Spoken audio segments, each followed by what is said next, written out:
Great. Yes. Well, hello everyone. I want to welcome you all to Stopping US and Canada's Participation in NATO Wars webinar.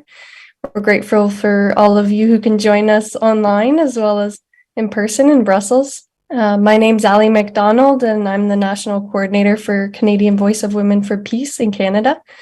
And as you can see, I'll be co-hosting with the esteemed Anne Wright and advisory board member of Veterans for Peace. Anne's located in Brussels and currently for the Global Women for Peace United Against NATO's events, which she'll be giving us an update very shortly. Our incredible speakers today include Medea Benjamin, Tamara Lawrence, Shivangi Misra, and Joseph Gerson. And unfortunately, Rebecca Irby has fallen sick and she'll be unable to join us today, which we do recognize as a loss, as she has great insights to provide us. So I wanted to share with all of you that the Global Women for Peace United Against NATO have created a declaration for peace, and I urge everyone to read it and sign the declaration.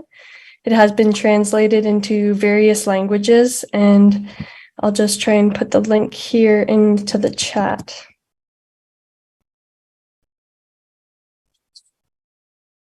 There we go. And move to our agenda. So this is our agenda for today. First, I'll do a land acknowledgement. For those who might not know what a land acknowledgement is, they've become a common practice in Canada and the United States and elsewhere as a way to recognize the history of the location we live, work, and play on, and to honor past, present, and future contributions of Indigenous people. It is also a way to recognize the genocide that's taken place here and against the Indigenous people and the land that was stolen from them, and a call to action for us to make change for the present and future. So then we'll move on to Anne, and she'll provide us a report from all the happenings with the Global Women for Peace United Against NATO in Brussels. And afterwards, we're going to hear from all of our knowledgeable speakers. So each speaker will provide you insight on a different NATO-related topic for 10 minutes. And after hearing from all of our speakers, we're going to have a 30-minute question and answer period.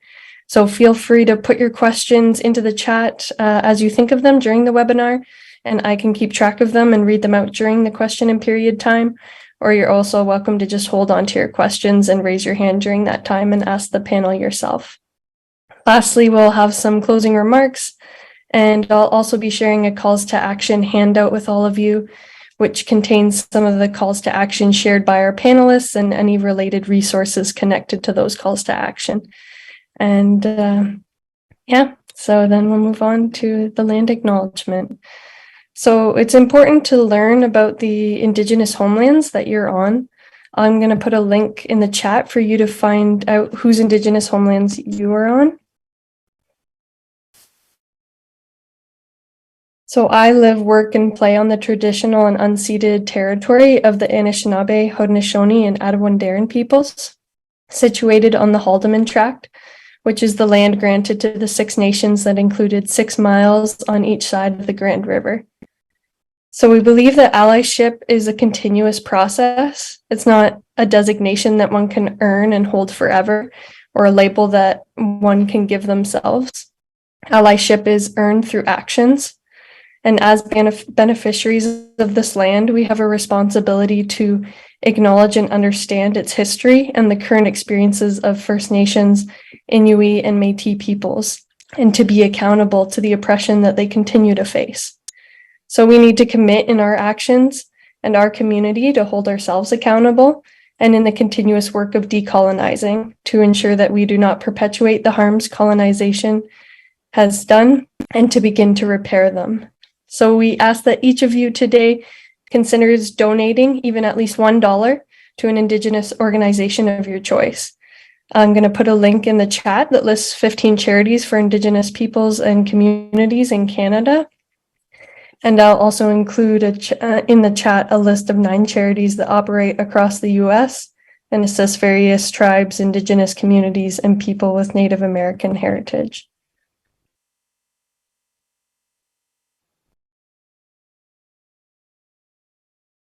I recognize that some of you support different organizations that help Indigenous peoples and work with them. So please reach out to them today if you have a preferred organization, but we recognize that even $1 can help. And that is just a small step that we can do in beginning to be an ally and begin to repair. So now I'm going to pass things over to Anne to share her report from Brussels, Belgium, and that will be followed by introducing our first speaker. I wonder, sorry to interrupt here, but I wonder if it could be recorded so that it is. I'm not sure if it's being recorded and live streamed so that it can be shared afterwards, because I see that there are, you know, people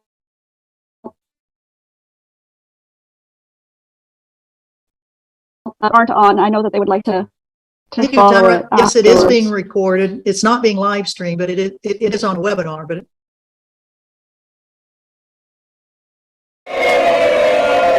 you can hear the audience here. We've got 25 people, mostly women, but a few strong guys here that are saying no to NATO. And we've had 2 days of saying no to NATO.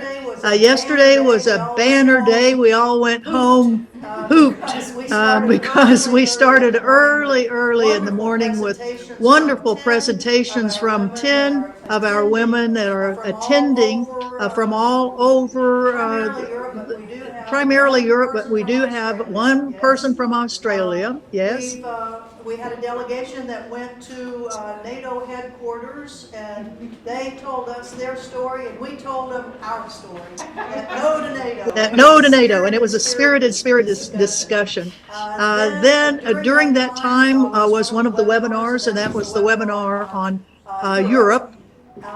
Then we ended up going out to Albertini Square in Brussels for a very good rally for no to NATO. Following coming back here to a remarkable facility, and we thank Verderdi and Leo and Ludo for arranging for us to come to this wonderful Piano Fabrique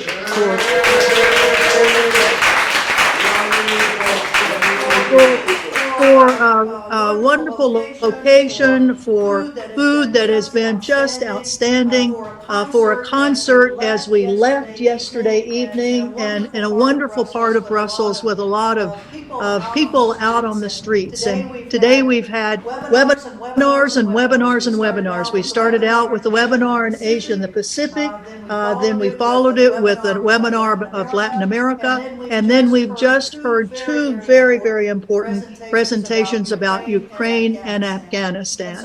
And so here in the late afternoon, we follow with a presentation about the Canada and the U.S. and their roles in NATO, the good, the bad, and the ugly. And I think it's going to be the bad and the ugly. And pardon me, yes. And of course, the Africa Symposium, indeed, that was one of the ones that was going on while we were in NATO. So yes, we've had Europe, Africa, Asia, the Pacific, Latin America, and now we do the U.S. and Canada. So Ali, go ahead and take it over, and we're so pleased that all of our guests, our speakers are here with us today. Thank you. Excellent. So first we're going to start off with Joseph Gerson, President of the Campaign for Peace, Disarmament, and Common Security. He'll be covering NATO's history and a plethora of details within that. So I'll end my share screen and allow you to share yours, Joseph. Okay, to see where this is. Here we go.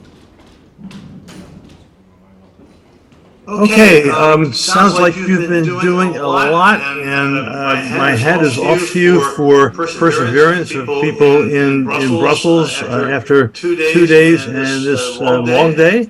And as soon as I can get out of this one piece here, I'm screen sharing. Yes, very good. Get to the slideshow, and I'll have to take it this way. Okay, so I wanted to begin with contexts. three contexts. Just to be clear that NATO's expansion, the contributing cause, but not the only cause of the war in Ukraine. It's the world's largest and most powerful military force. And in the contest to Global, and in the contest to share the post-Cold War order, U.S. military first policies have the U.S. competing in the wrong arena. I'm going to be moving through a lot of slides quickly. This slideshow will go up on my organization's webpage, and happy to make it available to others. You have to understand the context of NATO. Brzezinski, who was National Security Advisor to Carter, wrote a very important book after he was out of office, essentially describing how the U.S. imperial project, his words, worked, looking at the centrality of Eurasia to global power. And we said was the U.S. has to maintain toeholds on three sides of Eurasia. In the West, it's NATO. In the South, it was the Middle East, Afghanistan, now maybe India. And then on the eastern flank, which is being reinforced, but the U.S. has had an unsinkable aircraft carrier in Japan since 1945, and rather more. Its fundamental purposes. The first General Secretary of NATO, Lord Hastings, says the purpose is to keep the Soviet Union out, Americans in, and the Germans down. And this has been on steroids basically since the collapse of the Soviet Union. Little noted to encourage the economic collaboration between any and all of NATO members, to look at the economic integration of Europe, and of course U.S. access and influence in the European economy. Post 9/11 has been to secure the global South. Lisbon Summit in 2010, and in the last couple of years, focus has expanded to a major concentration on containing China. It's interesting in terms of NATO at war. It was, while it had a nuclear dimension, a heavy nuclear dimension during the Cold War period, its actual wars have been fought since the collapse of the Berlin Wall. And I think we need to understand the transformation here in NATO. This is a map, and if you think a little bit in terms of Russian history, the invasions by Napoleon, the Kaiser, and Hitler, this map is something that chills strategic thinkers in Russia. Again, little. Sure, sir. Would I be able to just ask you to put it in presentation mode? Some people just can't read because it's a bit smaller. Just down on the right-hand side. On the bottom. Yep. Into the next one right over. Thank you. Okay.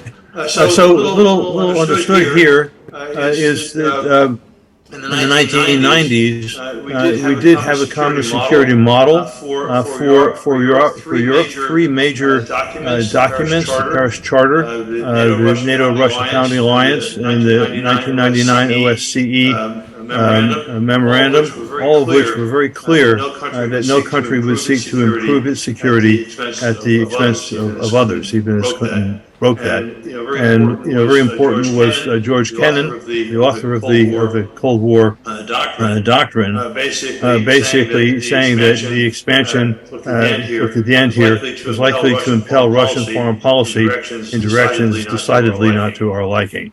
Kind of a major turning point came in 2007, following the continuous expansion of NATO at the Munich military summit, the security summit. Putin had enough, and he said, we have a right to ask against whom this expansion is intended, and I think that marks his giving up on the idea of a common European home and moving to defend what he perceives to be Russia's interests. Forces driving NATO's expansion. In the West, we're looking at continuing Cold War ideologies, the expansion and integration with European economies, and the military-industrial complex, which have been making a lot of money in the Ukraine war. But we also do remember that people in Eastern Europe do have agency, And they had memories of the Molotov-Ribbentrop Agreement, which divided Poland, Baltic states being annexed, and the Soviet Union's military interventions to put down democratic uprisings. So they have some unhappy memories. This is a lot to consume quickly, but it's basically a history of NATO's expansion. What you'll see is that it was somewhat slow up until the collapse of the Soviet Union. In 1982, Spain becomes the 16th member. We're now up to, 31 members? And, it's gone in if you will, gasps of expansion, since Bill Clinton began the expansion. And to appreciate that NATO is a global alliance. Here in the United States, we think of it still, North Atlantic Treaty Organization. But as you'll see, it's got a number of partnership agreements. On this list, the Euro-Atlantic Partnership, you'll see Turkmenistan, Uzbekistan, Kyrgyz Republic. You had in 1994 the Mediterranean Dialogue, which expanded NATO's influence and significant control over North Africa and the Middle East, as well as Europe. The Istanbul Cooperation Initiative, which consolidated or helped consolidate U.S. and Western control in the Persian Gulf.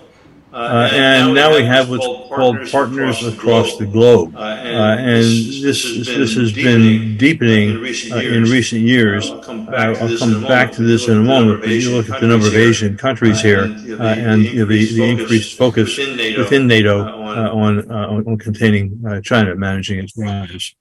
The other piece that's here is, we have the recent membership now of Finland, and Sweden. Even if it's not formally accepted in the next few days, the process is underway to basically make it fully,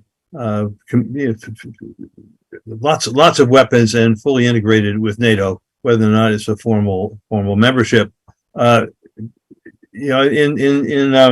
track 2 discussions I've been involved in, the reference to the Baltic Sea now is as an American lake. It's an area where we have B-52s flying over. We've got Russian planes occasionally buzzing at 100 feet, U.S. warships. And I think our peace movement needs to begin to understand the tensions here in the Baltic Sea, which are certainly at this point almost as intense as they are in the Black Sea. And really, since 2021, you've had the NATO commitment to containing China. Pictured here are President Yoon of South Korea and Prime Minister Kishida of Japan. They've attended the last couple of NATO summits. NATO is now opening a center in the Japanese capital, likely at a U.S. military base. So here's a little bit more on that, and it's quite clear that the goal here is containing China. Over time, NATO's doctrines have changed. It was founded shortly after the Berlin Crisis in 1948. Its initial focus was ostensibly and largely defensive. Not that Russia was Soviet Union was eager to invade. You had, with Eisenhower moving to massive retaliation, the Russians had far more conventional forces than the U.S. did, and so the goal here was to threaten really the elimination of all human life if the Soviets invaded. You had the changes, especially in post-Cold War period.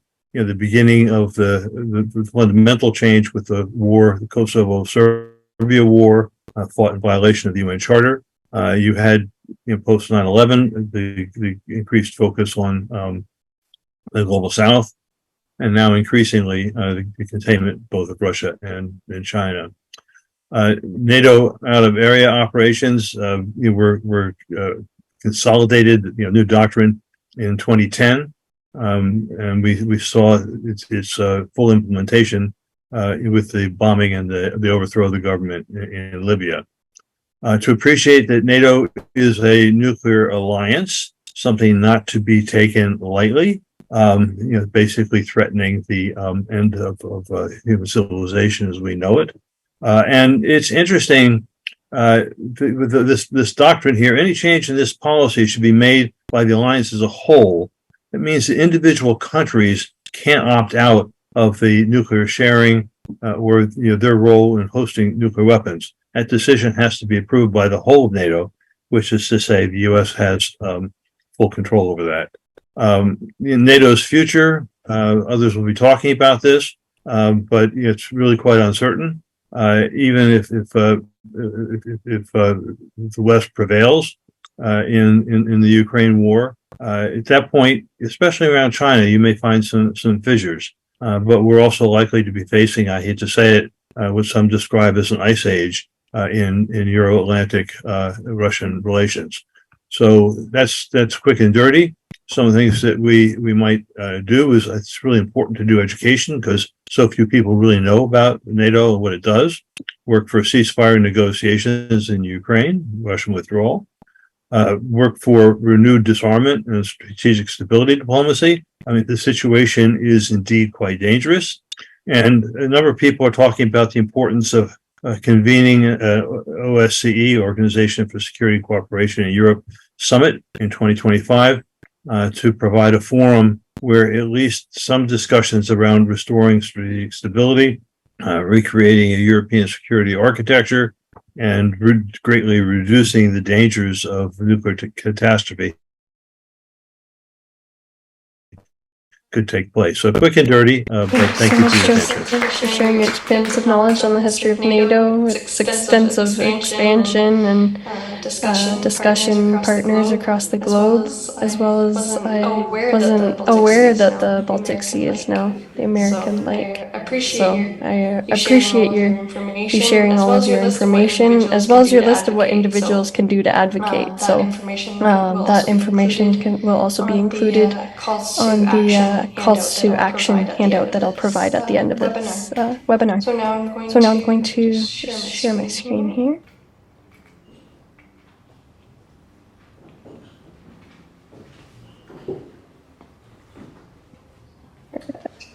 So next, I'd like to introduce Shivangi Misra, an International League of People's Struggle and an international human rights lawyer.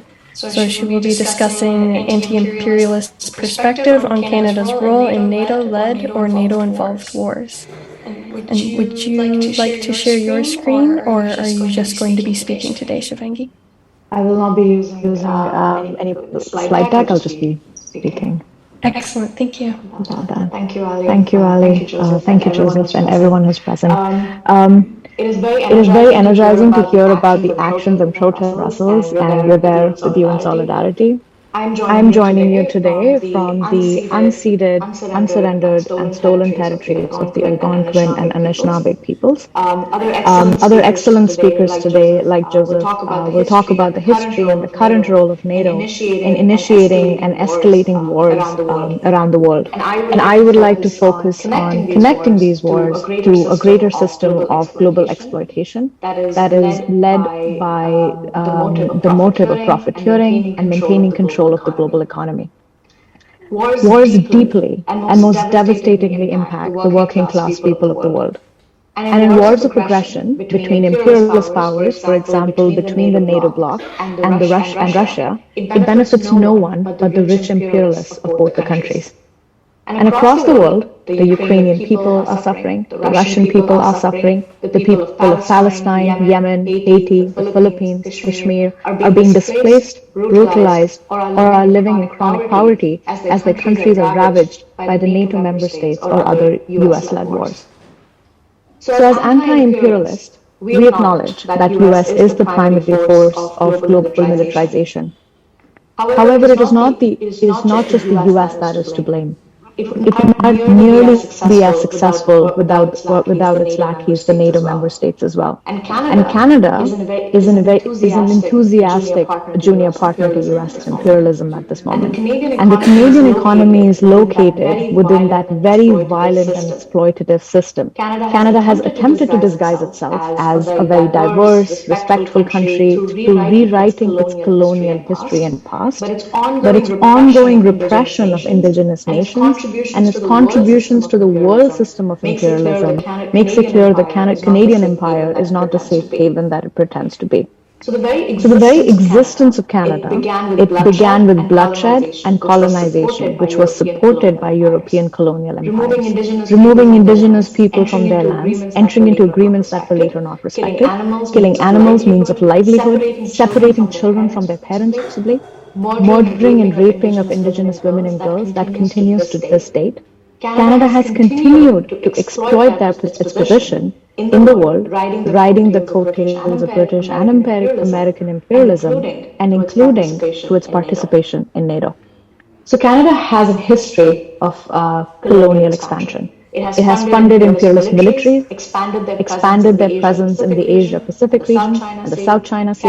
Canada is one of the founding members of coalitions of elite countries like G7 and APEC. It directly participates in funding and providing military training and other technical support to authoritative regimes around the world, like the armed forces of the Philippines and the Israeli army, and the so-called Israeli army, so-called Israel.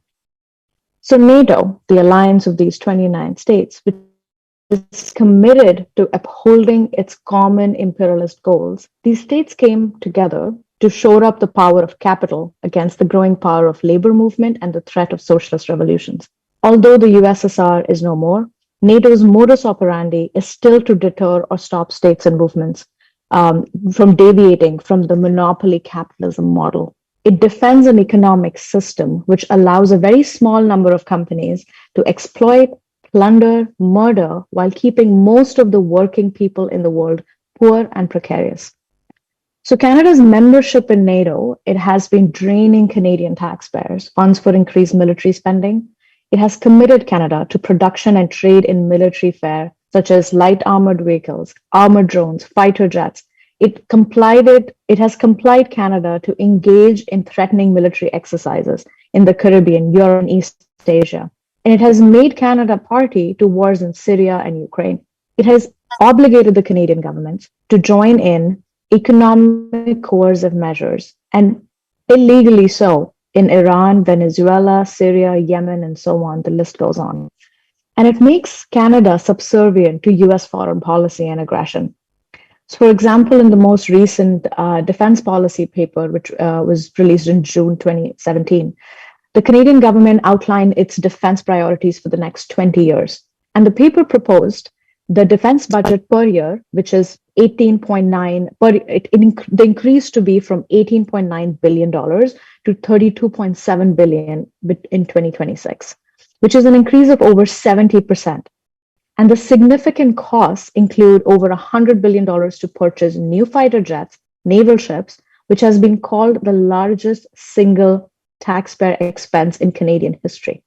And these figures not only account for acquiring new weapons, it doesn't even account for the additional billions that would be spent in maintaining these weapons and ammunitions over the cost of their life cycle.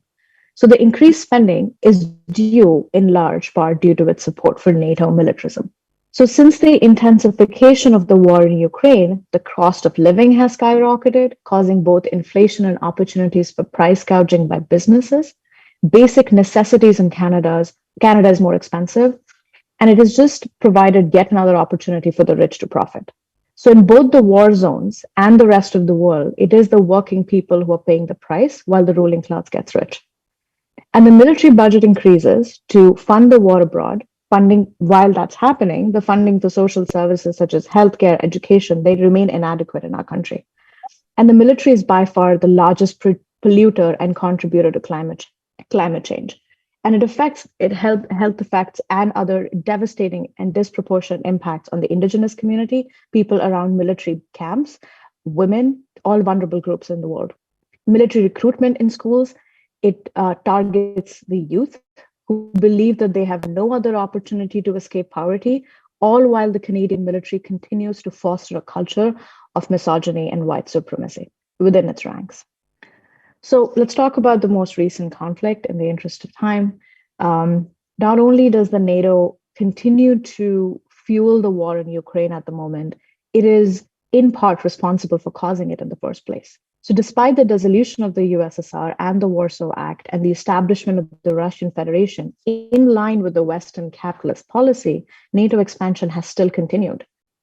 So NATO powers provoke Russia and push for remilitarization of Europe. And NATO and Russia's actions are motivated by competition for natural resources and by NATO powers' desire to establish control over the former socialist economies of Eastern Europe, alongside Russia's desire to do the same.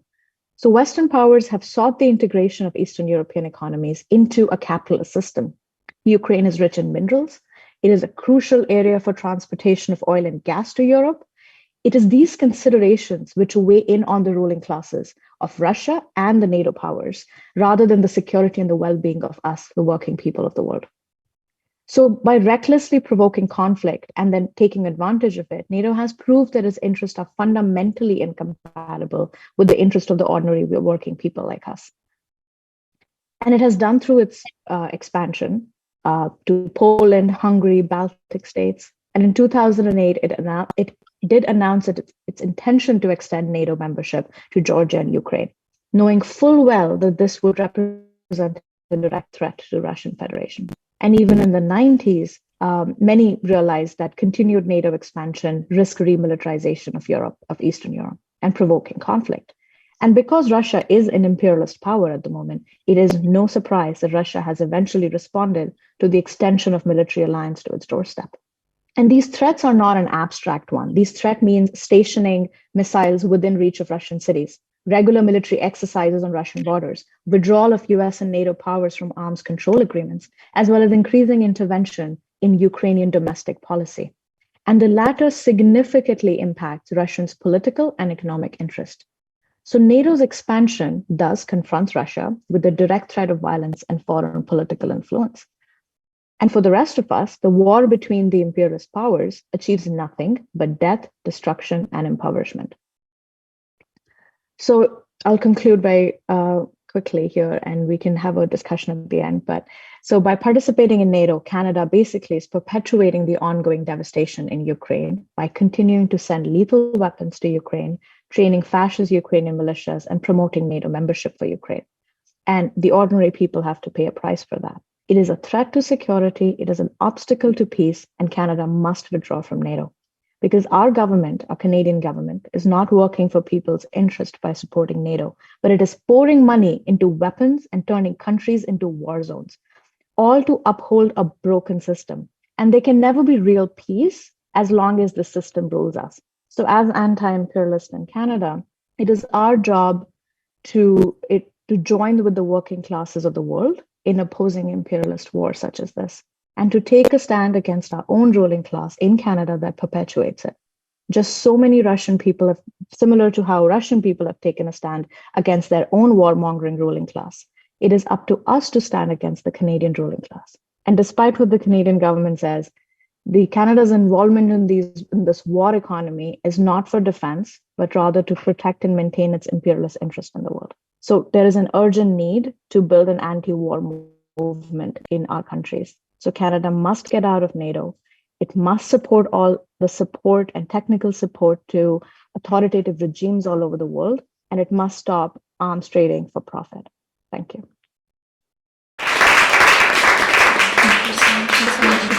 Wonderful. For running such clear and concise information of the ways Canada's involvement in NATO is a threat and impacts the health of Canadians due to its membership in NATO, taxpayers' contributions, putting them towards weapons and ammunition over necessities like our education, health, and indigenous rights to clean water and climate crisis. I appreciate that. I appreciate that, and your calls to ending action. calls to All of those action. will be All of those included in will the be handout. included in because the they're handout because they're incredible and things incredible and that things that all of us should take away from this webinar. this So webinar. Thank you so much. So thank you so much. Now I will Move move on to our on next to our speaker. next speaker. So our So our next next speaker speaker is is Tamara Tamara Lawrence. She's a Wilk Canada member, Canadian Voice of Women for Peace, senior researcher and campaigner, and she will be discussing the climate crisis and NATO. So take it away.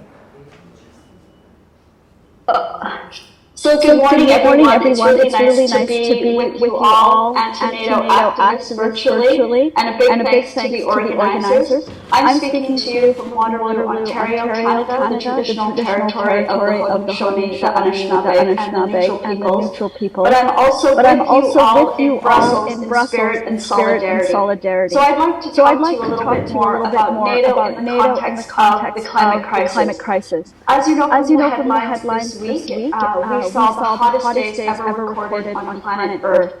And since May, Canada has experienced the worst forest fires ever. Over 3,400 forest fires and 8 million hectares have burnt so far this year. These are climate-induced forest fires exacerbated by heat waves and drought across the country. The Canadian Forest Service describes it as record-breaking, unprecedented, and off the charts. Thousands of people have been evacuated from their homes and communities. Hundreds of houses and businesses have been destroyed. Smoke blanketed North America, making it difficult for people to go outside and to even breathe. There are still 648 active fires across the country, and 339 of them are out of control, and we are only at the start of fire season. What is happening in Canada is happening around the world. Europe and Asia are currently in the grief of a heat wave, and there's terrible flooding in Spain. We are in a climate emergency. And really, NATO has been absolutely useless and exacerbating it. Remember, we are only at 1.1 degrees of global mean temperature rise.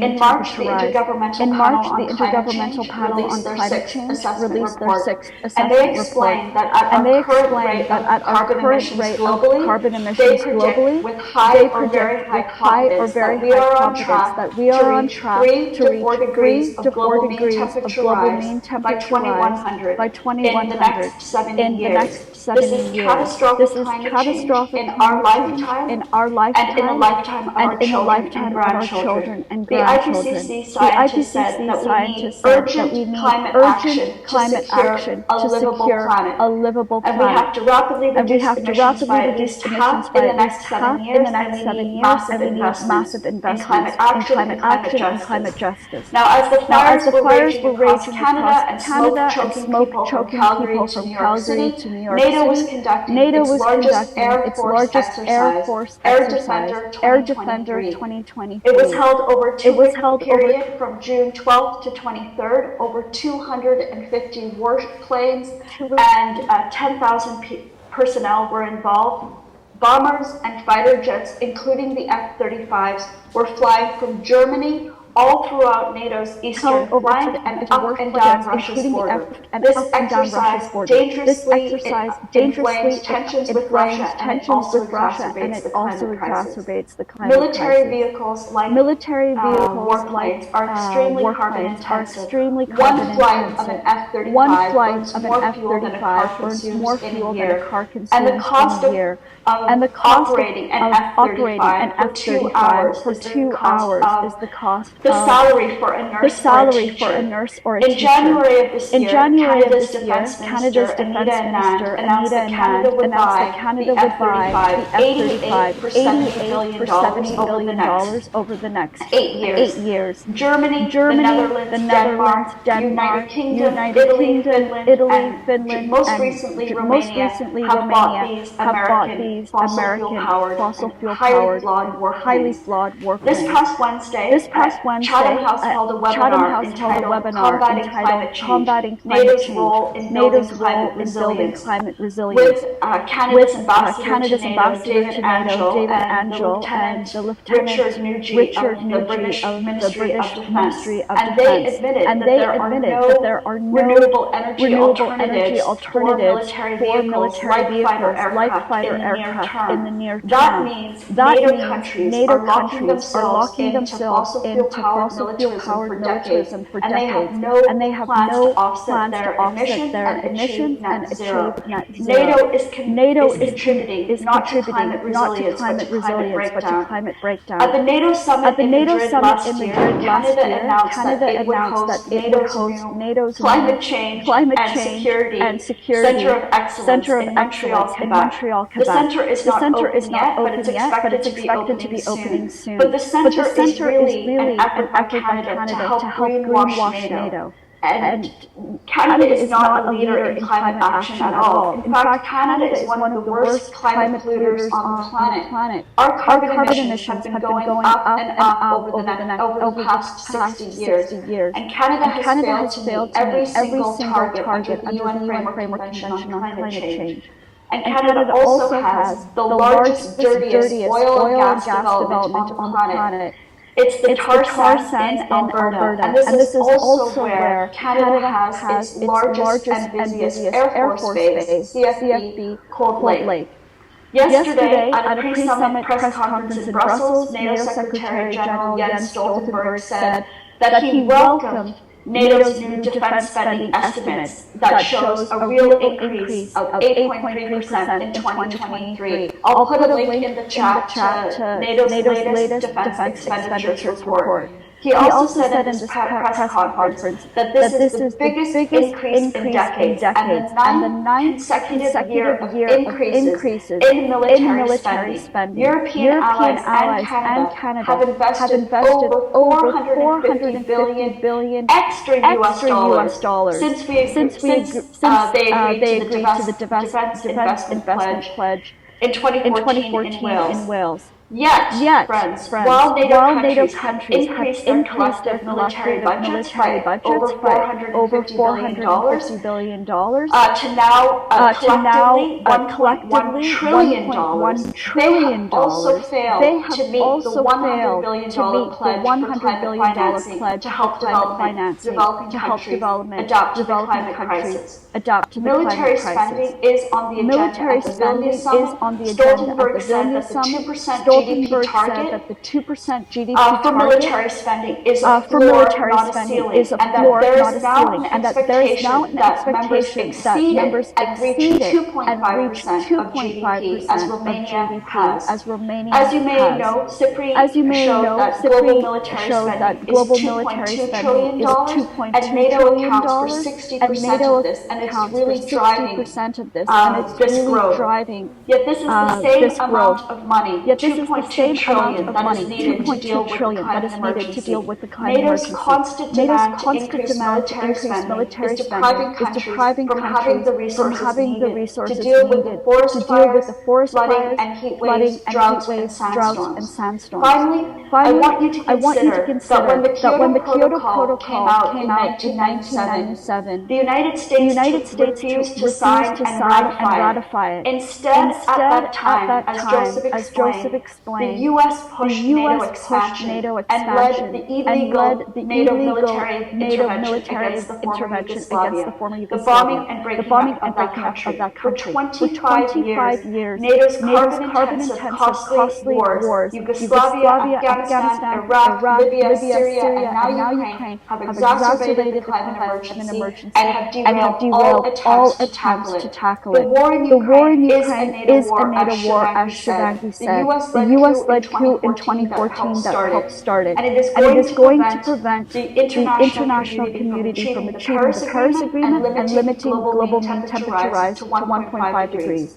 In its sixth assessment report that came out in March, the IPCC said in a dozen places that international cooperation is needed to tackle the climate emergency. That means we need to end the war in Ukraine, stop these conflicts with Russia and China, lay down our arms and collaborate with these countries on our most crucial common security challenge, and that is climate change.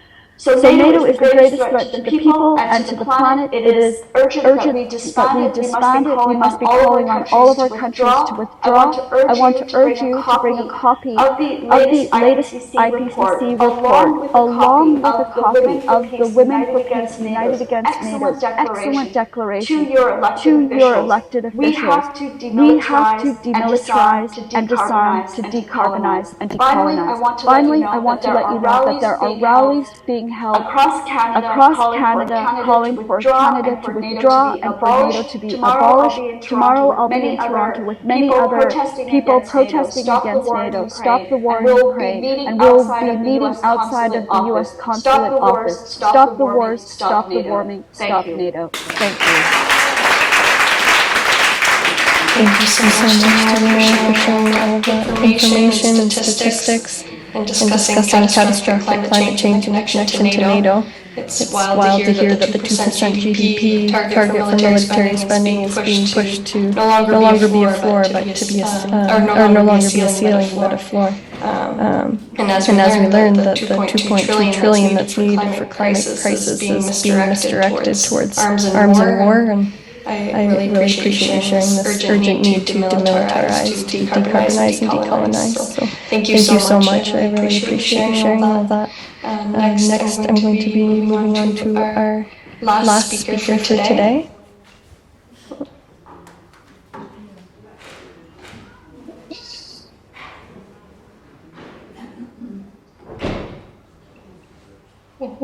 So our last speaker is Medea Benjamin, co-founder of Code Pink, and she will be discussing possible future scenarios for ruptures within NATO and how our movement can position itself to gain strength. So welcome Medea, and we'll pass it to you.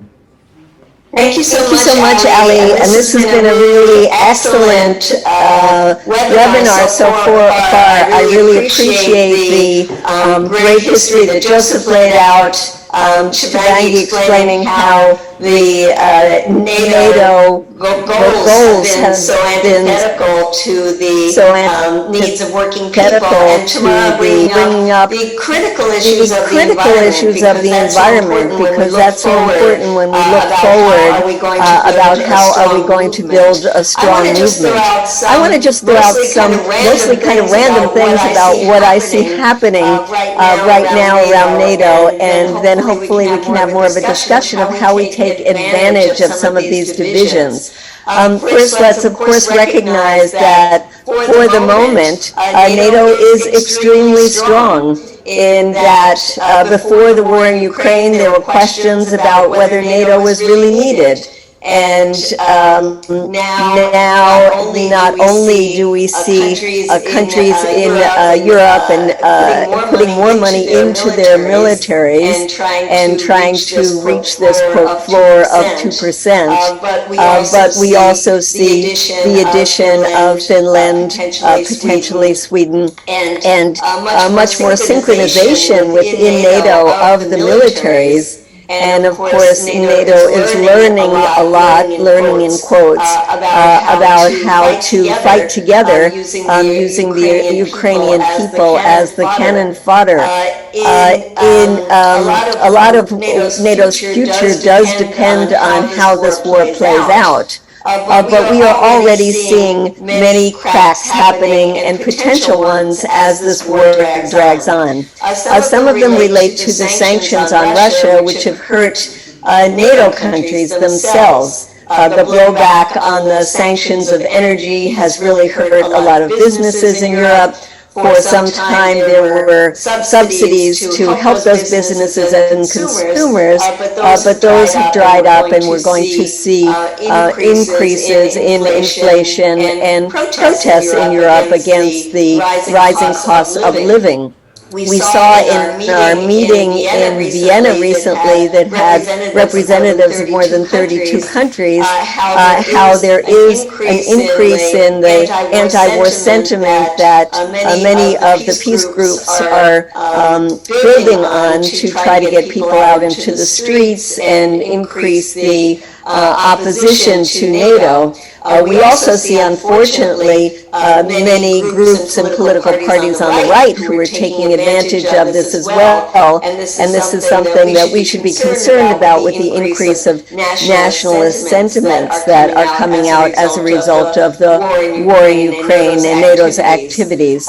We see divisions inside NATO with countries like Turkey actually increasing their trade with Russia during this time. We see that in Hungary and Greece, for example, some of their most important banks and companies have actually been sanctioned by Ukraine, and they have tried, the Hungarian and Greek companies had tried to retaliate by trying to block money going for the military aid to Ukraine. And we see internal divisions that will come out in Vilnius in terms of how to deal with Ukraine and its possible ascension into NATO. But so let's recognize divisions inside NATO countries, within those countries themselves, and within political parties themselves that are trying to grapple with how to move forward with the issue of Ukraine. I think we also will see more resentment of NATO countries towards the United States, more questions about whether Europe should be a U.S. lapdog when it comes to their foreign policy.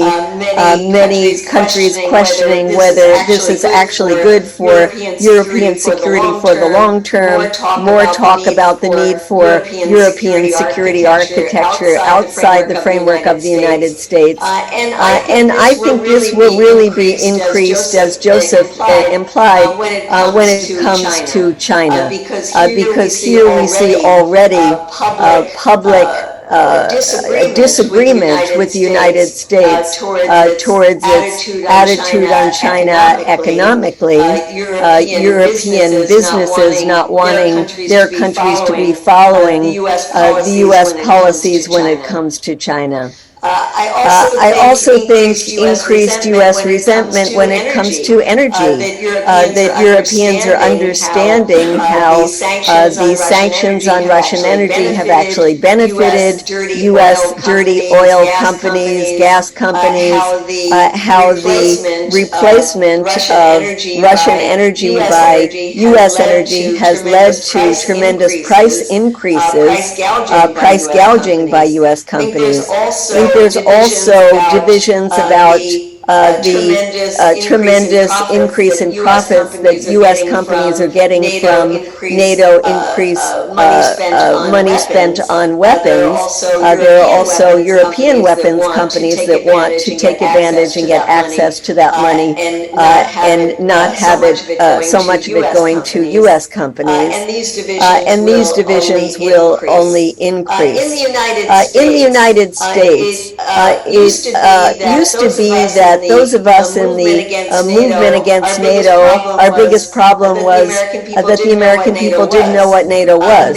Now there's much more recognition about what is NATO, and originally around the war in Ukraine, because of the tremendous media support for NATO, there was a lot of U.S. general public support for NATO. That has started to erode, and we see in public opinion polls more and more questioning of the U.S. support for Ukraine, more questioning of the over $110 billion that the U.S. has already put into this war, and that will continue to grow. We have formed a Peace in Ukraine coalition of over 100 organizations to try to bring groups in the U.S. together to be supporting peace talks and negotiations in Ukraine, and we find our movement growing as the months go by. We also find a very interesting upcoming presidential elections in the U.S., where there has been previously a monopoly pretty much by the Biden administration and the hawks, who are almost all the Republican Party, except for a group on the extreme right of the Republican Party who have been questioning the U.S. role in NATO. Now we have bigger cracks being evidenced. We have Donald Trump, who is running for president again, who says that if he were elected, he would pick up the phone and immediately talk to his good friend Zelensky and Putin and solve this problem. We have DeSantis, who is the governor of Florida, running in the Republican Party as well, who originally said this was more of a European problem that they should solve. Got a lot of pushback from Republicans on that, but still says he is in favor of a ceasefire.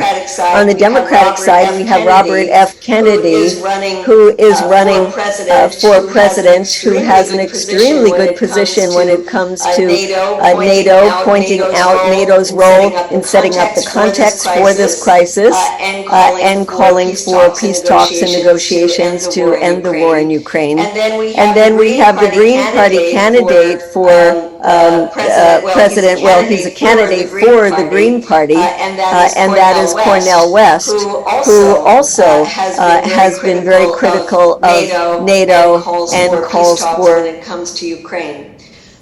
peace talks when it comes. Recently, that there have been talks going on between former U.S. national security officials and prominent members of national security of the Russian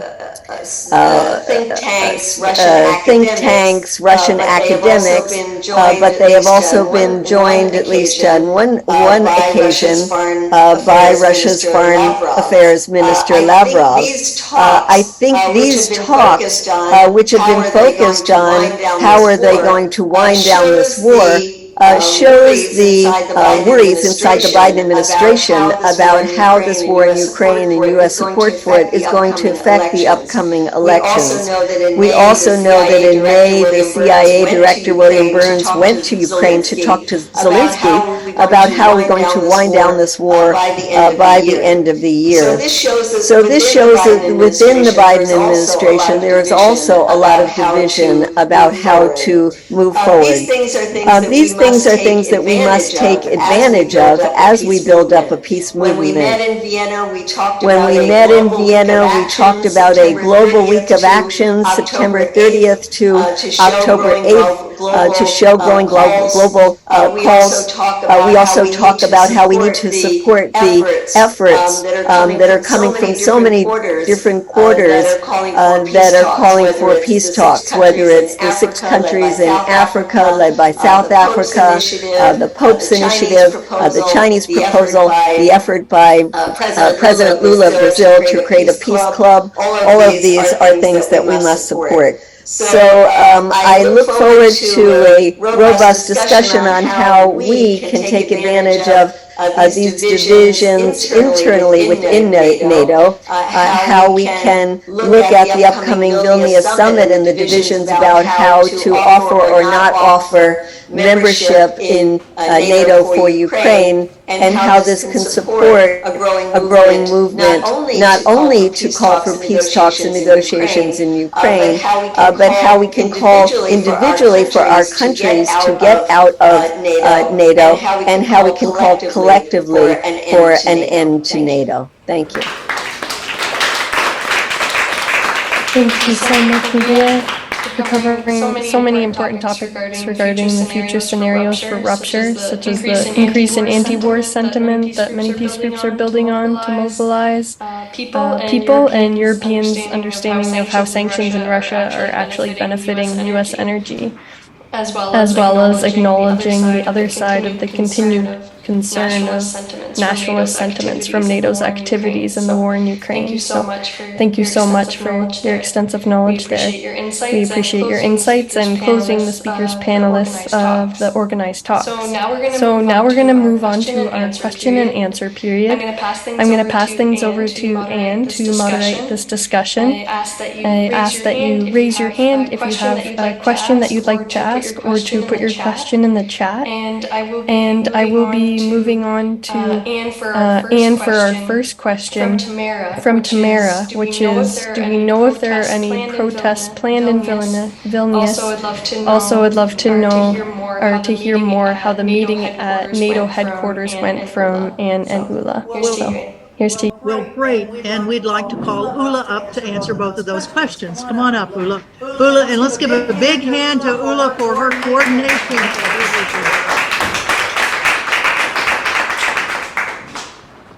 No, it's not right to not acknowledge the whole group. We would never have been here without Nancy and George and Leah and Skevi and Anne and all the wonderful women sitting here today. So let's agree on doing it together. It's we, not some persons. Okay. What was the question? What was the question? Vilnius. Yes, there were some tries to get a small group, mainly from Sweden, some young radical people from Finland. But I think that they realized that there wouldn't be any attention to them. So the money would more or less have been wasted to go there. I'm a little bit disappointed because I thought there was more power behind it, but we have a challenge for Washington next year.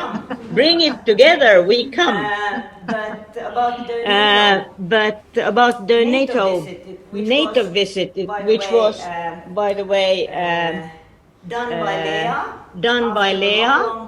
After a long try to get some contacts, she got the contacts with a Finnish woman. I don't remember her name, and I don't have to remember it. And her assistant, and they said that we could come with 9 persons, which is why we were then 10, because we pushed her to take Leah as the coordinator, as the 10th person. And we were supposed to meet this woman who had some smaller role in the NATO hierarchy. But we were, the night before the event, we were upgraded. They had obviously read the list, that it was not only a group of crazy Finnish women, there were also Anne and Australia, and the group was very international. So we were upgraded to meet Nicola DeSantis, who was one of the bosses, the directors of public diplomacy. There was some happening, so we were a bit late, but he excused us. And then he started his lecture on NATO, how wonderful it is, how it's working for peace and freedom and democracy and blah, blah, blah. And then we nicely told him that we know the story of NATO, we have studied it. And we got then our small speeches, so every woman in the group got the 1-2 minutes to bring their message, which were all very critical, of course, and which made him a little bit uncomfortable. So he was so polite and so smiley when we came, but then we saw a certain aggression in his way to treat us. And finally we then stood up and left when he tried to push us about how terrible Milosevic was and how terrible Putin is and how terrible all the other ones except NATO is. So we then left with the honor and our lives, and we were not arrested. But as a joke, I could tell you that when I got my turn to speak, I said that as a grandmother, I'm used to tell fairy tales for my grandchildren, and they love it and they believe in them. And now we have heard the fairy tale of NATO, but the problem is that adults do not believe in fairy tales, and we are adult women. So the fairy tale of NATO was not ours. That's about what the NATO audience, not audience, meeting was. Thank you. And from our audience here, who has a question for one of our panelists? Just 1 second, Anne. We just have Sally here that's had her hand up since the webinar started. So, Okay. thank you. Sally, you're welcome to share your question now.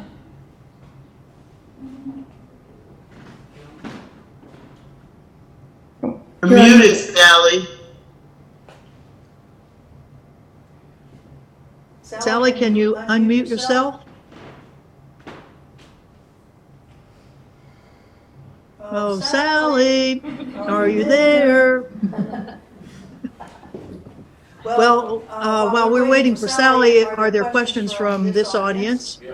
Okay, come right on up. And we'll see if Sally will come on. She's unmuted. I'm here. Okay. Sally, go ahead. Thank you. I didn't expect to be called on immediately, but I am calling for an immediate response. Let me say, in my professional life, I've been retired a long time. I was a preschool teacher, which I considered, in a way, a part of the peace movement. When little children learn to get along with each other, with their teacher's guidance, they're contributing to peace, 20, 30, 50 years out. And cluster bombs is what has hit me this morning. They kill children because a lot of them don't explode, and the child stays, I believe they're yellow usually. This yellow little blob that looks like maybe a balloon or a ball, and they pick them up, and maybe they aren't even killed. Their faces, their hands are blown apart. So I am astonished and absolutely enraged that Joe Biden is taking that step, which I understand the rest of NATO has been appalled and has been opposed to this step. So once again, the United States of America takes the lead at being the worst of the worst about war. And I, as an American citizen, I oppose that. Thank you, Sally, and with every marrow of my body. good for you. And let's have Medea answer that, because I think Code Pink is trying to stop the Biden administration from doing that. Medea, would you like to comment? I put it in the chat. We need to do something immediate. We need to go to the streets, and I don't know how we do that because even the peace movement has decided we have to plan things, and that is all wonderful and well and good, but yeah, well, I think Medea has a part of the solution for you. Medea, go ahead. In terms of the cluster bomb issue, there were only, I would say, 19 members of Congress who just came out with a letter opposing it. But, these are also the members of Congress who approve of the $110 billion going to Ukraine and all the other weapons going there is a amendment to the National Defense Authorization Act, Sarah Jacobs and Ilhan Omar, that we have been supporting and trying to get it to be a bipartisan amendment, but and that would be to try to override this, but it's very unlikely that this will happen. I think it shows the depravity of the Biden administration. I think it shows the desperation of this administration that knows that Ukrainian counteroffensive isn't going anywhere. And I think it's one more issue that we must use to build up opposition to this war and to NATO. The fact that almost every NATO country, I think, except the US and Finland, has signed on to the convention to ban cluster munitions, and yet are not coming out screaming and saying, no, we can't allow that to happen, shows how the US runs NATO and how those are all of our allies in Europe really have to step up and distance themselves from the US. And would you put in the chat the link to the petition that Code Pink has put up? Yeah, sure. Cluster munitions. Good. Okay, let's see. Ludo, May I make a little reply? I'm really talking about stepping. Organizing your community. Let's get going. Well, but I mean, we were on this call. We must on this Zoom. We must represent some different peace and justice movement, and we need. Okay. I feel this is a key. Yes. Yeah. Well, we'll keep working on it, and we do need to organize and get moving on this because cluster bombs may start moving very quickly. Can we have a declaration or something, a statement? Well, yeah, let's do a statement. Yeah. Out of But yeah. webinar. Let's do. Okay. Yeah. Go Oh ahead. yeah, I have a question for the panel. Do you think the military in USA think they will win the war, like not the Minister of Defense of Norway, but the military leader of Norway? He said this war we cannot win the first 5 years. So this is his attitude. So when they say that they maybe will finish the war in 1 year, I don't believe them. And the bad news. One other question I have. Turkey said on the BBC, the president of Turkey said that they want Ukraine to be member of NATO, but first they need to get a peace agreement with Russia, he said, with Putin. Comment on this. Thank you. No, Yep. Thank you. Okay. Would one of the panelists like to take that? Tamara?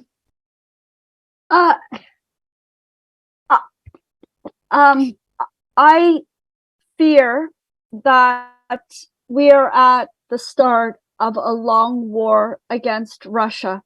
I would like to urge people to read Stephen F. Cohen's important book that came out in 2019, the year before he passed away. Stephen F. Cohen, of course, was the preeminent expert on US-Russia relations, on Russian-Soviet history, and US foreign policy. And the war he died is called War with Russia, ? From Putin and Ukraine to Trump and Russiagate. And I'd urge people to read it. But he argues that the United States and NATO were laying the groundwork for a long war against Russia. And it's analogous to the illegal NATO bombing of the former Yugoslavia that led to the breakup of the country. And many analysts have been talking about this plan to dismember Russia. Russia is the largest country on the planet with immense natural resource wealth, as well as financial wealth. It has an incredible sovereign wealth fund from its oil and gas sector. Canada and the United States, which are also petrostates, don't have a sovereign wealth fund. So Russia has a lot of wealth, and this is what the capitalists, the political elite of the NATO countries are interested in. And this goes to what Shivangi said. So I just want to urge you to get this book and read it if you haven't. It's extremely important. War with Russia by Stephen F. Cohen. And I think Joseph has his hand up. Yes, go ahead, Joseph. So I think we need to understand what's happening in the context of both Zelensky's and Putin's and Austin's goal of breaking the Russian military. We know that the counteroffensive has stalled. I think that it helps to explain in large measure why they're moving forward with the cluster bombs to try to find some desperate way to break the Russian defenses. And the reality is that, and it's most unlikely to happen, the Russians are prepared for a very long war. I think the events of 10 days ago or so with Prigozhin, failed to fundamentally weaken Putin. And the Russians will fight this for a long time. I think that as the counteroffensive stalls, that puts us in a better position in terms of our demanding ceasefire and negotiations.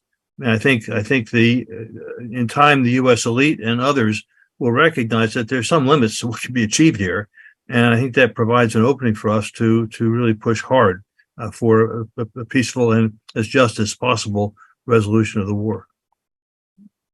Thank you. Further questions from our audience here? Come on up, Patricia.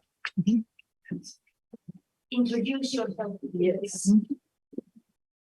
Okay, my name is Patrizia Sterpetti, Wilf Italy, and my answer is for Jeffrey Jefferson, because you speak about organization for security and cooperation as a proposal for this next conference in 2025. So I know that because there is a group of women that start in 2015 to organize a presence of the civil society in OSHE, because before they are not a dialogue in the presence of the civil society inside. And this woman criticized the fact that they are different branch: human rights, economy, environment, and security. The women can speak about security. They tell that it's important to analyze all these matters together.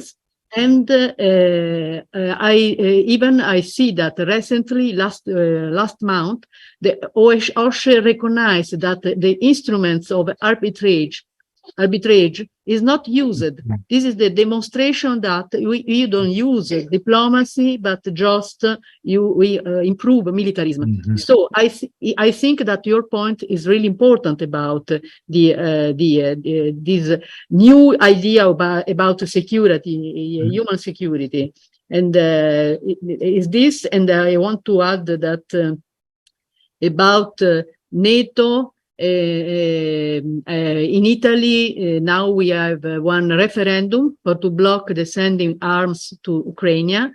We have a proposal for the objection of the military spending. And we have a problem about environment, because the law for environment, the law 1052 of 2006, don't include the military activity. So this is a bigger problem for the environment and for the health. Thank you. I'll jump in here and say, obviously, all of the baskets, all those images, all those issues apply to women. The idea of compartmentalizing makes absolutely no sense. There's the old slogan that women hold up half of the sky. Maybe it's a little bit more than that.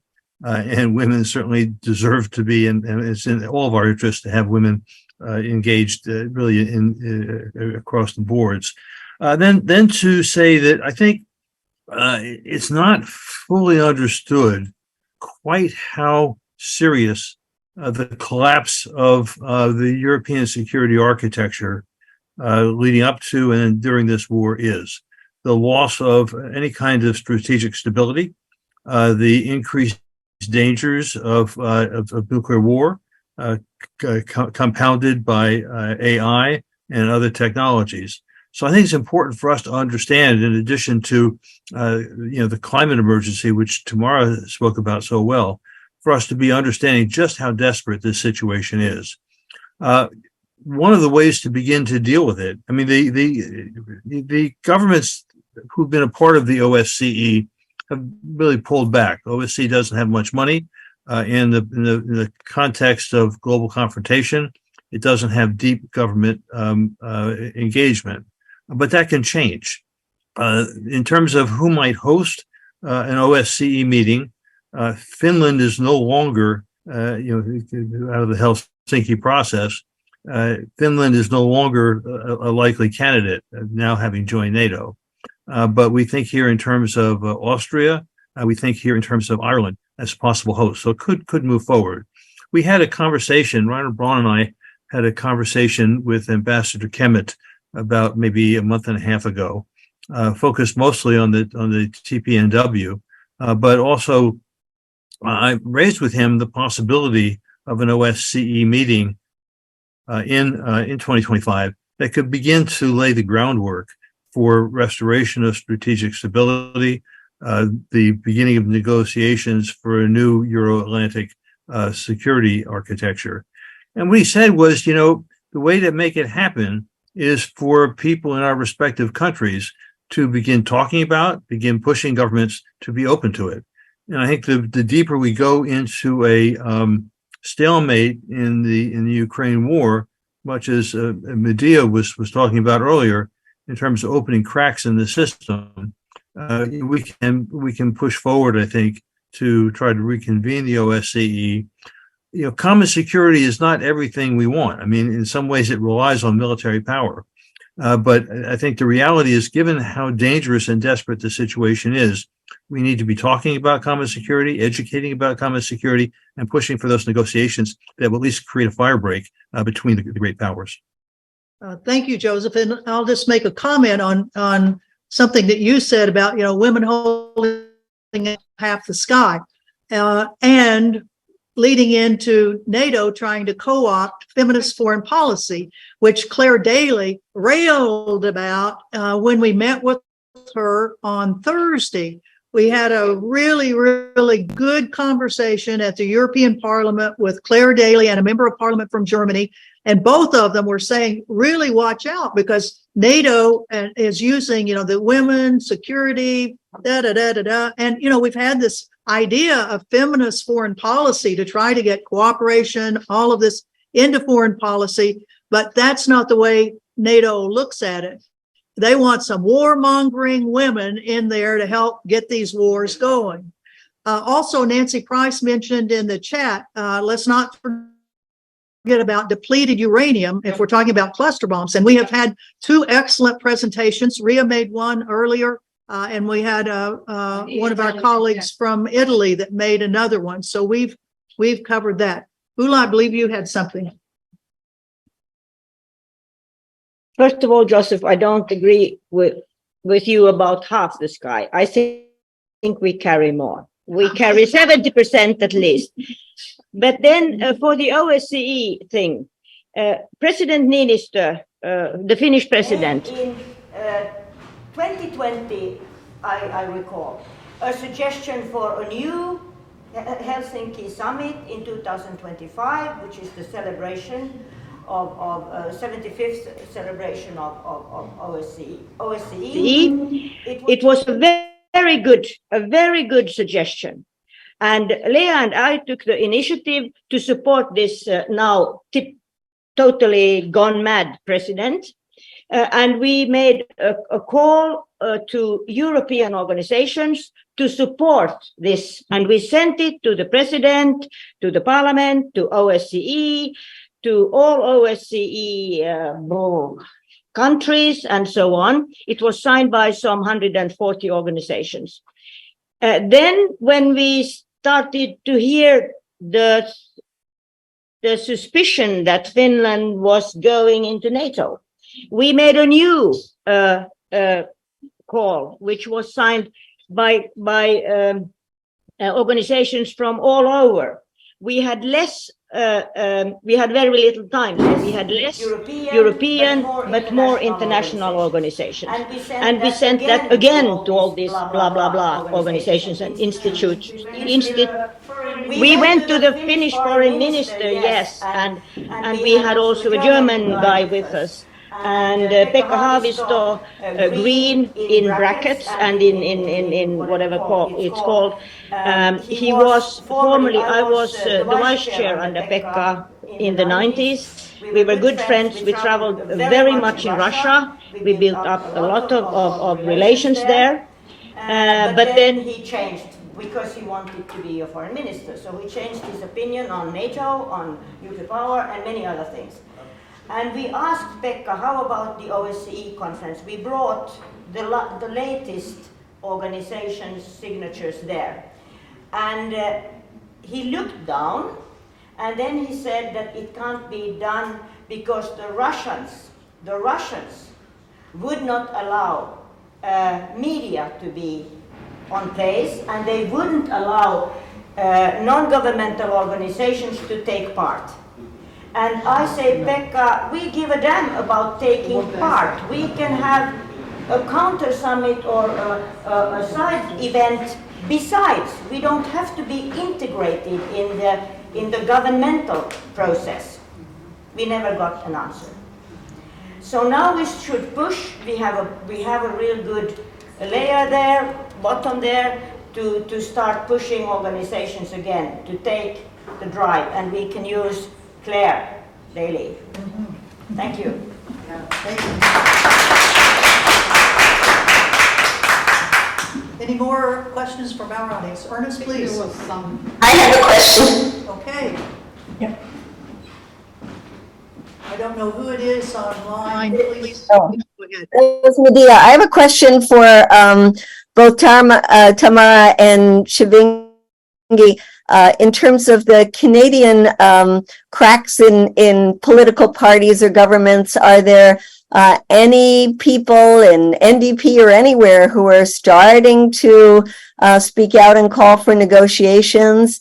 And then I have a question for Joseph on this recent news about people like Richard Haas and others being involved in this track 2 discussions, or what they're calling track 1.5, because they've also talked to government officials. How important do you think that is? Joseph, you want to answer first? Yeah, so I look, it's hopeful.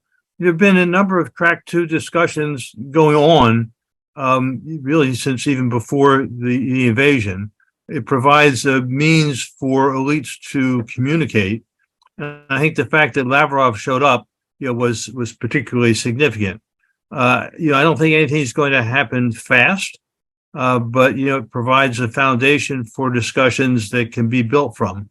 One of likely many. But the fact that Lavrov thought to has added to credibility of the discussion, and to both speak to and to hear from people in the U.S. elites, I think is significant.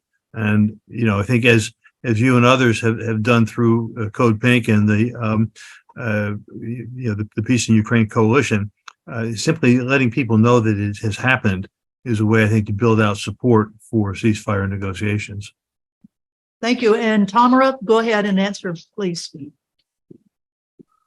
Okay, so there are no members of parliament or senators who are calling for, a ceasefire, stopping weapons to Ukraine and an end to the war, and no political party is calling for Canada to withdraw from NATO.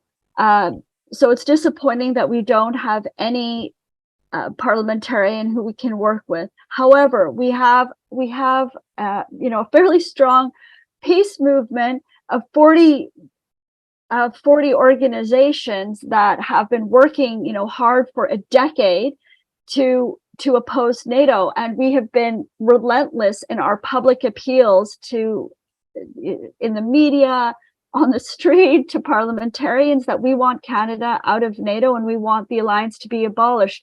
And I think there's a lot of strength there, and we keep pushing to try to get the cracks going. So I'll turn it over to Shivangi. I see that she has her. Thank you, Tamara. But I'll just reiterate what you said. there are currently no political parties which are asking for peace and calling out for peace. In fact, NDP, Medea, you mentioned NDP in February 2023, this year, the 1-year anniversary of the war in Ukraine, they released a statement which called for more sanctions on Russia. They called out the Liberal Party, which is the ruling government of the day, that they're not doing enough to sanction Russia, did not call out for peace, called out for a win in this war, which rests on the premise that this war is inevitable. And so there is very little support for peace from the NDP, which is the supposed progressive party of the country.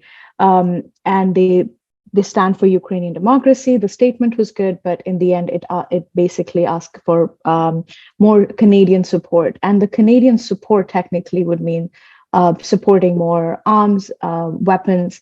And currently, the Liberal Party, for example, it facilitates more arms support. It reached the support for Israel, for example, reached a 30-year high this year. I see Barbara Waldron's comment that the two Communist Party in Canada, yes, the Communist Party of Canada and the Communist Party of Canada, ML, have called for peace, but the NDP is not one of them. So, thank you. Thank you. And we have Ernest, who's with the International Peace Bureau and from Ghana, who has a question for you. Thank you. So I have a question and an opinion as well. My question first is this fight for NATO has been so long, and we are trying to look for a solution to end the world's problems. Lives are being lost. Things are being destroyed. Monies are being pumped into the government to make sure we make peace, yet we are not having peace. But the question is there a way to solve this problem from a different perspective? Probably we might want to look at another way or an alternative way of making NATO change their mind. That is, if possible. And my opinion is probably if America we can make America stop exerting their power over NATO, because I think from my opinion, Americans are trying to take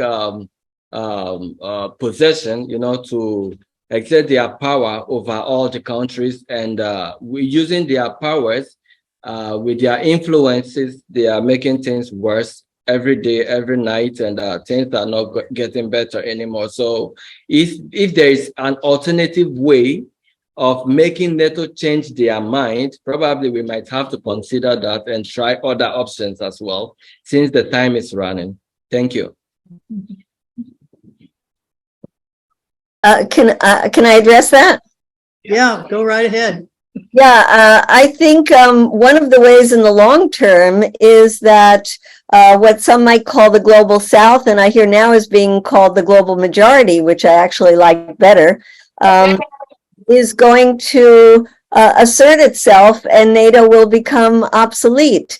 What in my presentation I didn't talk about is that kind of movement coming from outside of NATO, whether you look at the power of the BRICS or the Shanghai Cooperation Organization, or the de-dollarization. All of these efforts are making the U.S. weaker and making NATO weaker. So I think the real way that we're going to see a demise of NATO is by the assertion of the global majority that this dangerous, aggressive military alliance is hurting the entire world, and that we are creating alternative organizations for cooperation that will eventually overtake NATO. Thank you. Could I also add just really quickly that I also always remind people that NATO is an alliance, a military alliance led by the United States with only 31 country members. Most of the planet is not in NATO. 163 countries are not in NATO. And we need to take it upon ourselves to provide the alternative. The alternative is peace and cooperation through the United Nations system. When I went to Vienna for the International Summit for Peace in Ukraine, I brought 200 pins with me that said, "No to NATO, yes to peace and cooperation." And I also have a big purple pink banner that says the same thing, "No to NATO, peace and cooperation." And every country that I go to, I find the Canadian embassy and I stand outside the Canadian embassy with my banner. So friends, we need to be we need to just be relentless in our opposition to NATO. We need to delegitimize it and give the alternative to the public. Because as Evo Morales, the former president of Bolivia, said, NATO is the greatest threat to peace and security in the world today. Well, and I would make a suggestion that we might consider the name of our group now the Global Majority Women and Men Against NATO. Okay. Let's see. Shubhangi, and then we'll go to Mary Jane, and then I think that will be at the end of our hour and a half. So, Shubhangi, please. Thank you. I think I agree with all the speakers on the panel about building an anti-war movement, building coalitions which stand in opposition of NATO with education, mobilizing and action. But also like these, the profiteers, the war profiteers, the warmongers, they are present in each and every country, the capitalist ruling class. So for example, the largest shareholder in Lockheed Martin is BlackRock, which is also the largest landlord of single family homes in the US. So these are all connected and it is a part of a global system of exploitation. So we also address these by attacking them where they are present, where they are investing with these shareholders, naming and shaming campaigns. These are all effective strategies of opposing NATO because it is the same people, a very few families and a very few companies that are profiting from these wars of aggression. So thank you. I just wanted to end on that note. Thank you. And let's have Mary Jane, and then I think Ali will end our session for us. So Mary Jane, go ahead, please. The reason that I'm against NATO is because of their clause saying that if any country is attacked, we're going to have war, and we're going to have probably nuclear war. So it's really a question of nuclear weapons. And we haven't really mentioned nuclear at all in this meeting today, when the whole problem of the whole world is that we've got nuclear weapons. So my question, if I had a question for someone, would be, are we in connection with ICAN and all of the nuclear abolition groups? That's what we have to do, is get rid of nuclear weapons. And I think we would have more people in our group, our Women Against NATO group, if we would talk about nuclear weapons. And we have talked about them in other sessions. Yes. They didn't come up here, but if any of our panelists want to mention it, but we have had several presentations on it in other weapons. Show this one. Okay, here we go. NATO, Nuclear Armed Terror Organization. There we go.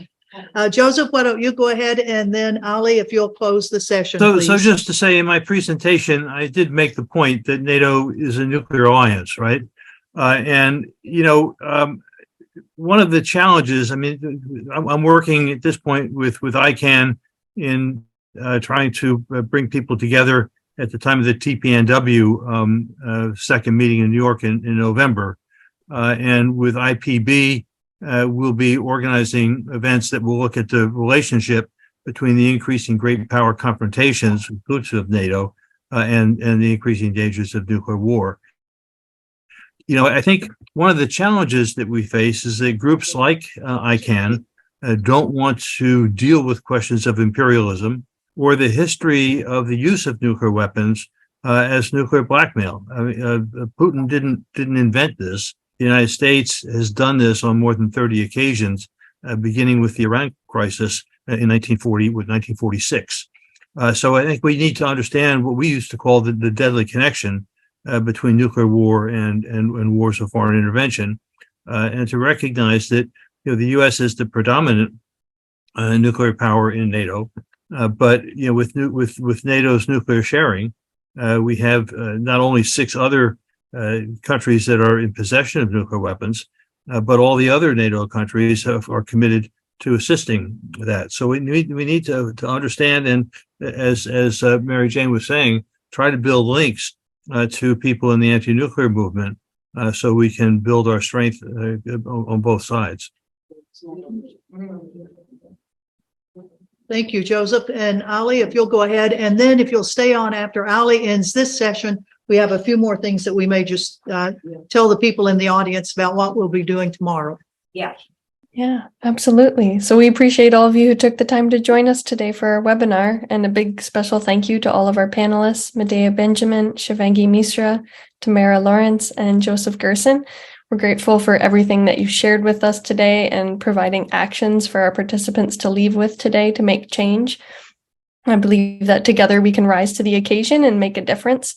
And in addition, I'd like to thank my amazing co-host, Ann Wright, for doing an excellent job moderating this webinar with me. We hope that you all have a lovely weekend ahead of you. Thank you so much, Ali, for bringing this all together.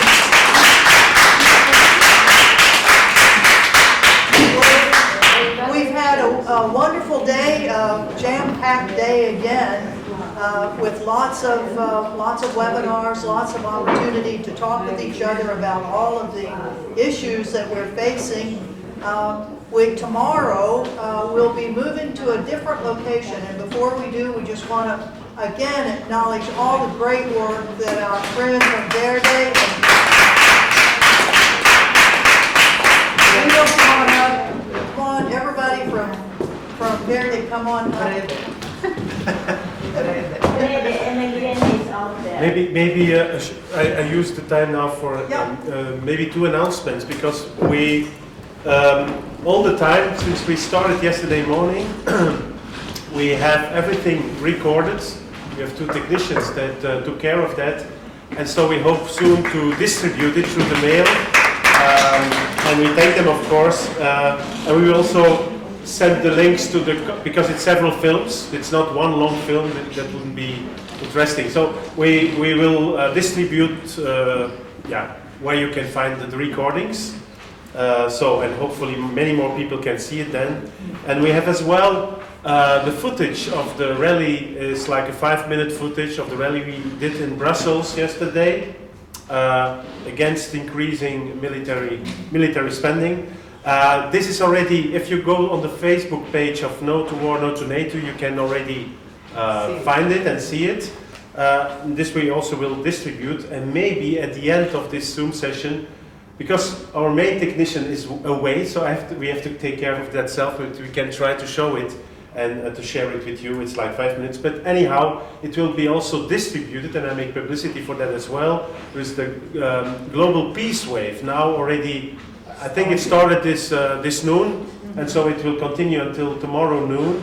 No, later than, I think in the afternoon, something like that. But anyhow, this footage will also be shown and introduced tomorrow at 1:50 p.m. 2 p.m. I think it's p.m. I hope it is p.m. because we have to introduce it, Ulla and me. I think it's p.m. Anyway, so this is what I wanted to say, and as I said, maybe at the end of the Zoom, we will then try to show you the film on the Zoom. I have one practical announcement. Somebody lost their glasses. Nobody? Glasses, yeah, here. Spectacles. So this is the Global Peace Wave publicity, but it's organized by International Peace Bureau and the World Beyond War, as you know. Thank you. And again, another big round of applause for all of our folks who are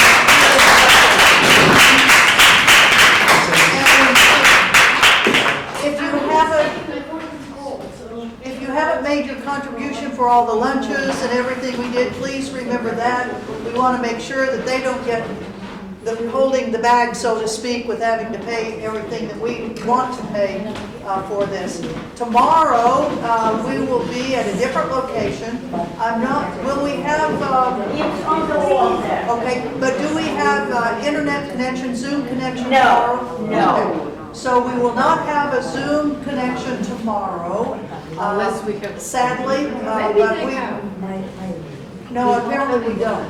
So this will be the end of our time.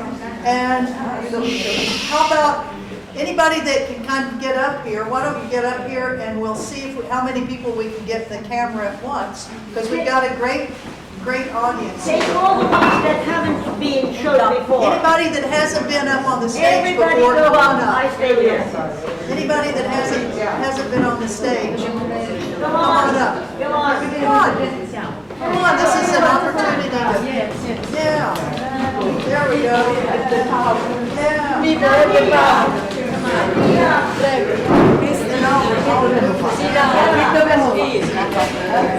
Hey, I have a suggestion.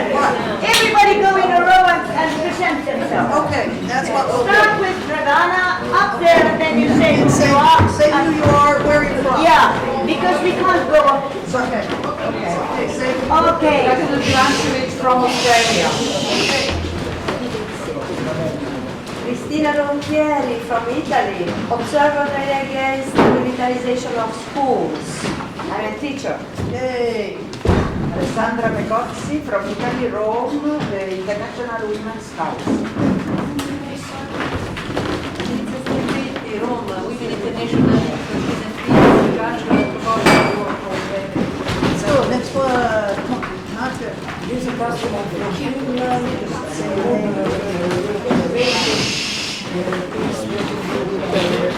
Peace Group Communist Party and also chairperson of the Communist Party. And speak up. Надія Ефимович, президент Союза уральских народов Украины, PhD студент, doctoral school, East Europe, Budapest. I'm Leila Launukari from Finland, Women for Peace. I am Nazia Nouri from Afghanistan, Women International League for Peace and Freedom. My name is Troy Nerland, Bike for Peace Norway. We have peace right all the whole world against nuclear weapon, peace in Myanmar, peace in Ukraine, and other places in the world. My name is Ernest Gibson Faduchi from Ghana. I represent the International Peace Group and the African Working Group of the IPB. Hi, Pilar Castel, Rome, No War, theater actress. Wait, let's do it the other way around. Feminist, pacifist, theater activist. Ciao.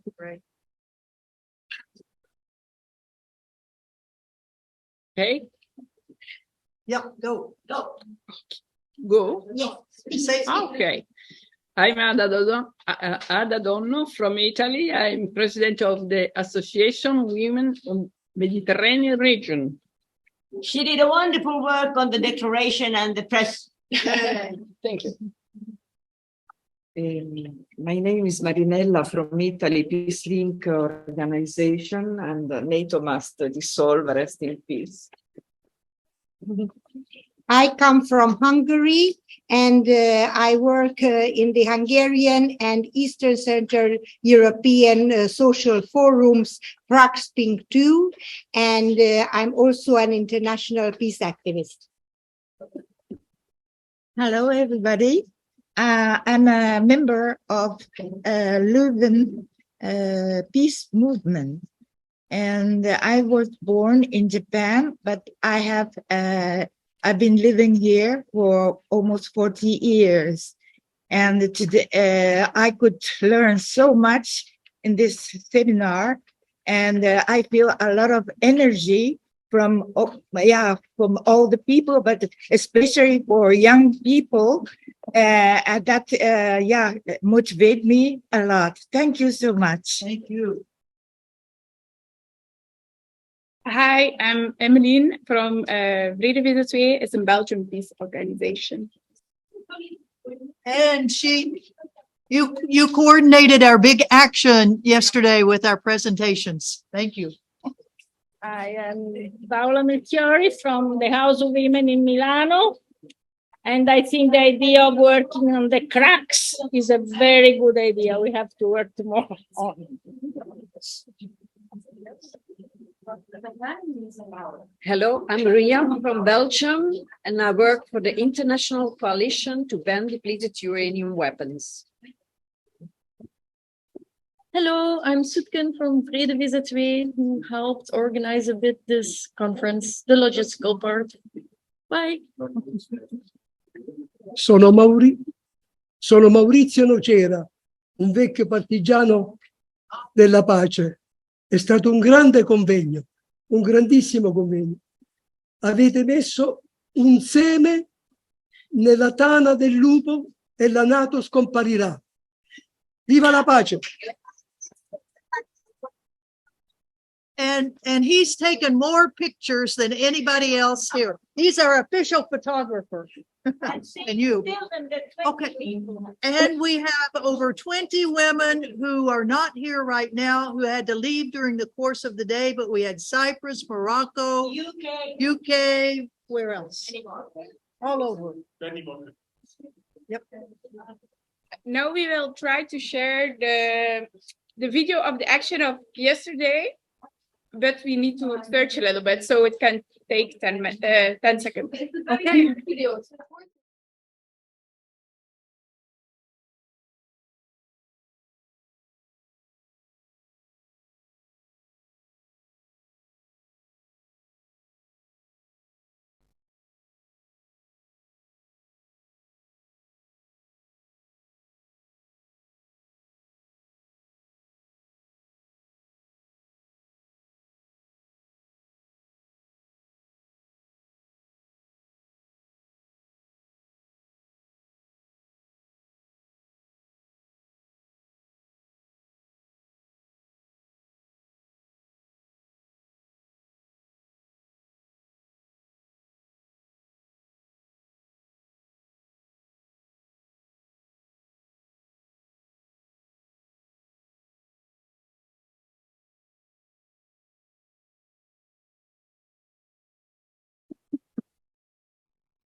Everyone who put that together, thank you. Yay.